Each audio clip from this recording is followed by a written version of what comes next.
여러분 안녕하십니까? CJB 아침 뉴스입니다.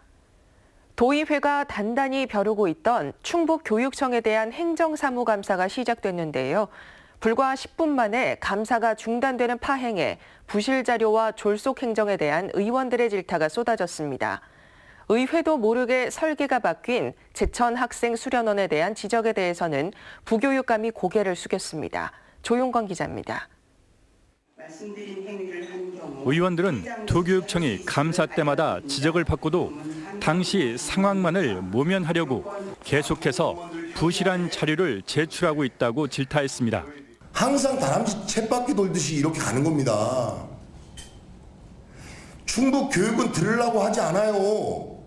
세 차례 설계가 변경된 제천 학생수련원도 도마 위에 올랐습니다. 2017년에 당초 계획이 없던 통나무집 15동을 짓겠다고 해 예산을 64억 원으로 늘려줬는데 현장에 가보니 통나무집은 없고 시멘트집 6채가 있었다며 이게 사기가 아니고 뭐냐며 따져 물었습니다. 너무 즉흥적이고요. 졸속이에요. 이거 책임지세요. 누가 책임지실 겁니까? 그 부분에 대해서는 죄송하게 생각을 합니다. 아파트 단지 개발로 인한 학교 이전 재배치에 대한 대안도 제시됐습니다. 구도심도 언젠가 개발되면 없앴던 학교를 또 지을 거냐며 긴 안목의 학교 정책을 세우기 위한 TF팀 구성을 제안했습니다. 학교를 없애려고 하는 구도심에 새로운 개발 계획이 또 들어서면 여기다 또 학교를 또 줘야 된다는 거예요. 또 급식소를 지어달라는 특수학교들의 수차례 요청을 묵살하는 게 충북교육청이 말하는 한 아이도 포기하지 않겠다는 앵앵도리의 실천이냐고 꼬집었습니다. CJB 뉴스 조윤광입니다. 환수 조치하겠습니다. 부적절했습니다. 확인해 보겠습니다. 이번에는 청주시의회 행정사무감사에서 의원들의 이딴 질타에 청주시가 납작 엎드림에 내놓은 답변입니다. 산남동 두꺼비 생태공원에 지난 10년 동안 지원된 수십억 원 예산의 부실 운영 실태가 상상을 초월한다는 게 의원들의 이구동성이었습니다. 홍우표 기자가 취재했습니다.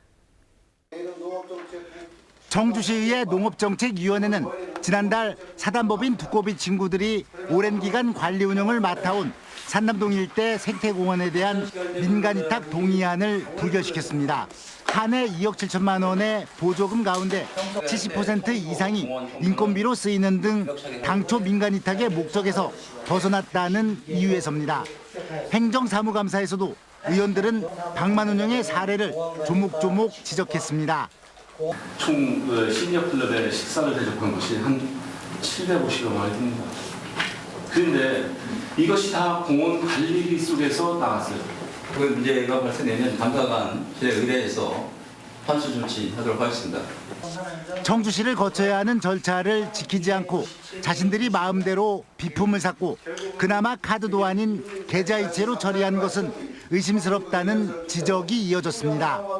지금 보면은 조금 큰 단위수도 그냥 그런 것도 엉성하게 이렇게 해버렸는데 이것은 무슨 장난하는 것도 아니고 전체적으로 확인해서 조치할 거는 조치하겠습니다. 방만 운영을 지나쳐 심지어 그들만의 사랑방으로 전락했다는 탄식도 나왔습니다. 이런 식으로 지금 집행되니까 저희들이 지금 화가 나는 거예요. 의원들이 두꺼비방 위해서 오카레를 하고 우쿨렐레를 하고 꼼지방을 하고 이런 거 하라고 얘기하는 건 아니잖아요. 또 허위 증빙 서류로 강사료를 타냈거나 민간위탁 계약상 금지된 선거운동 장소로 이용된 의혹에 대해 청주시에 철저한 진상규명을 요구해 앞으로도 적지 않은 후폭풍을 예고했습니다. CJB 뉴스 홍표입니다. 자유한국당이 내년 총선 승리를 위해 현역 의원 대폭 물갈이를 예고했습니다. 각 당마다 인적 쇄신론을 앞세워 총선 경쟁을 가속화할 전망인데요. 다선 의원들이 포진한 충북에도 적지 않은 변화가 예상됩니다. 구준혜 기자입니다. 자유한국당이 발표한 공천 방향의 핵심은 현역 의원 절반 이상 물갈이입니다. 전체 108명의 의원 가운데 50명 이상을 탈락시킨다는 얘기입니다. 20대 총선의 2배, 19대 총선보다 큰 비율의 파격적인 구상입니다. 이를 위해 현역 의원 3분의 1 이상을 공천에서 배제하겠다고 밝혔습니다. 다만 세부 기준은 밝히지 않았습니다. 과감한 쇄신과 변화를 실천해서 국민의 신뢰와 기대를 되찾는 데 진력을 다하겠습니다. 이 같은 발표는 이대로는 안 된다는 당 안팎의 쇄신 요구에 따른 것으로 보입니다. 삼선의 정세현 의원이 당 해체까지 요구하는 등 총선 패배에 대한 위기감이 고조되어 왔습니다. 한국당의 결정은 앞서 하위 20% 의원에게 불이익을 예고한 민주당보다 수위가 높은 것으로 평가받고 있습니다. 계획대로라면 현역 물갈이 폭이 여당의 배 수준이 될 전망입니다. 자유한국당의 공천 기준이 여러 정당에게 상당히 큰 자극으로 다가갈 것입니다. 인적 쇄신에 대한 국민적 여론을 담는 다양한 공천 기준들이 나타날 것으로 예상이 됩니다. 총선이 다가올수록 이 같은 인적 쇄신론은 더욱 힘을 받을 것으로 전망됩니다. 다만 모두가 수긍할 수 있는 세부 기준과 객관적인 평가가 숙제로 남았습니다.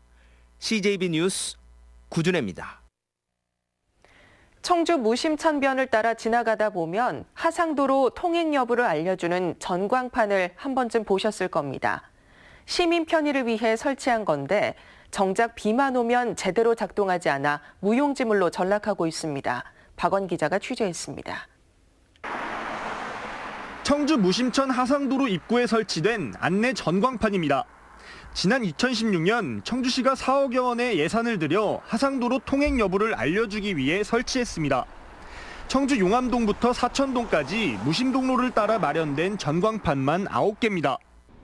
하지만 지금 제가 서 있는 용암동 방서사거리 인근 전광판 등 4곳은 전혀 작동되지 않고 있습니다. 그나마 작동되는 전광판도 비가 오면 수시로 꺼집니다. 지난 17일 청주행 66.6mm의 역대 두 번째로 많은 양의 가을비가 내렸지만 전광판이 꺼져 있어 하상도로 통행 여부를 전혀 알 수 없었습니다. 하지만 청주시는 매년 똑같은 답변만 내놓고 있습니다. 이게 그 전류 때문에 차단기가 낙뢰 같은 게 치면은 잘 떨어져요. 저희도 이제 하고 나면 차단기 다시 점검하고 하는데 제가 지금 잠깐 교육 중이어가지고 지금 출근 안 하고 있어가지고. 설치 초기부터 잦은 고장으로 민원이 끊임없이 제기된 무심천 하상도로 안내 전광판. 청주시가 뾰족한 대책을 내놓지 못하고 있는 가운데 전광판 먹통은 해마다 반복되고 있습니다. CJB 뉴스 박원입니다.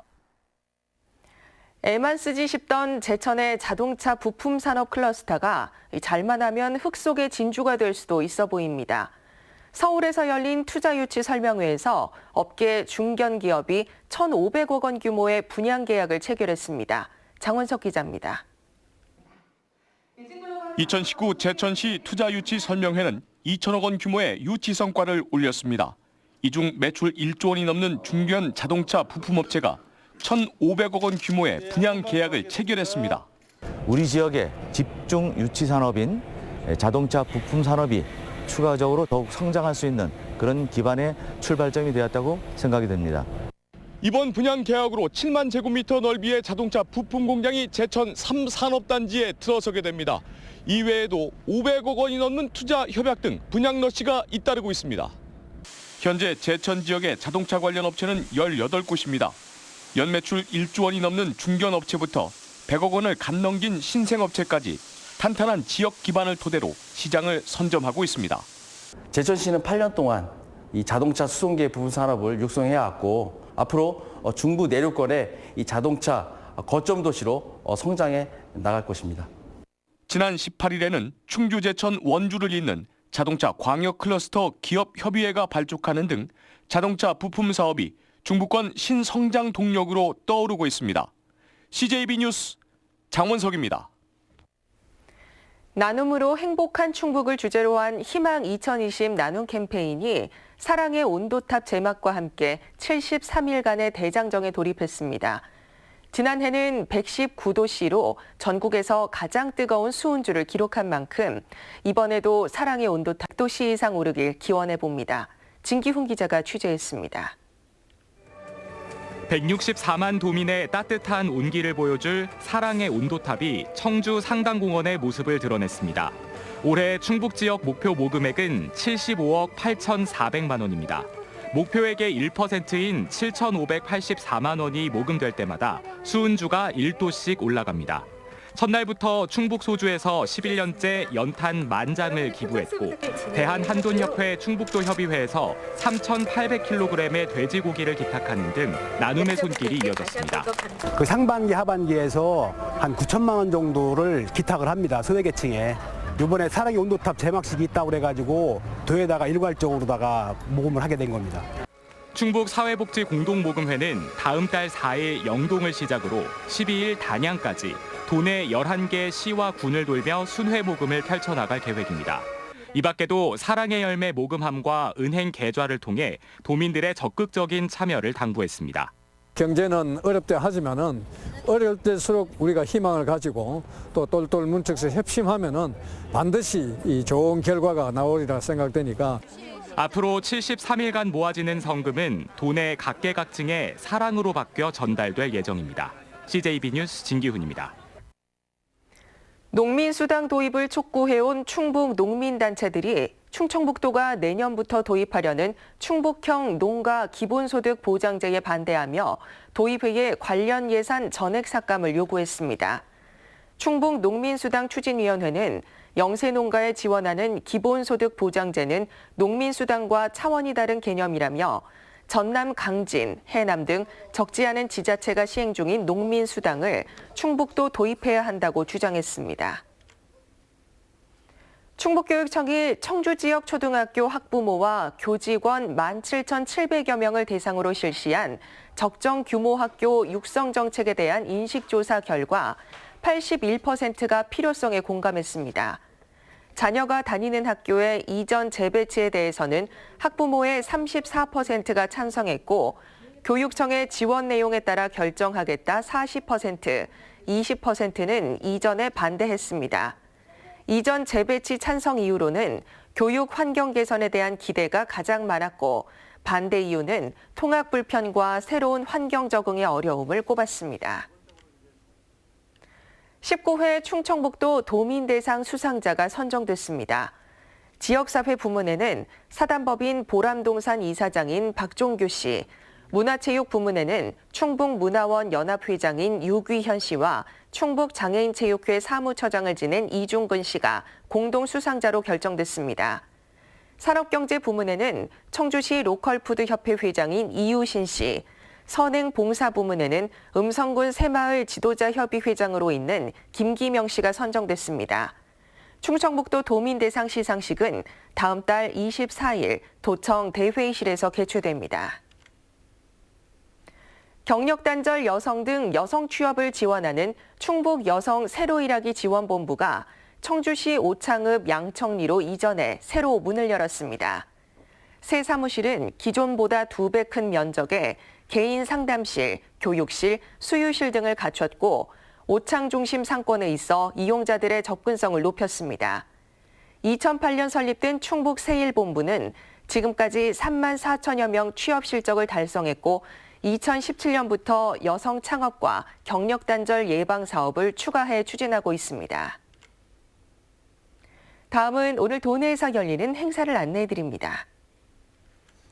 청주에서는 장애인 문화도전 콘서트가 오후 6시 30분 상당구청에서 열립니다. 충주에서는 함께하는 합창단 연주회가 오후 7시 30분 문화회관에서 있습니다. 옥천에서는 대한적십자 사랑의 헌혈 행사가 오전 9시 30분 군천광장에서 있습니다. 끝으로 날씨입니다. 충북지방 오늘 대체로 맑은 가운데 대부분 지역의 아침 기온이 영상에 머물고 한낮 기온도 18도까지 오르며 추위가 주춤하겠습니다. 지역별 현재 기온은 청주 4도, 충주 보은 0도의 분포를 보이고 있습니다. 낮 최고 기온은 청주 17도, 충주 16도 등 15도에서 18도로 어제보다 5도 이상 높겠습니다.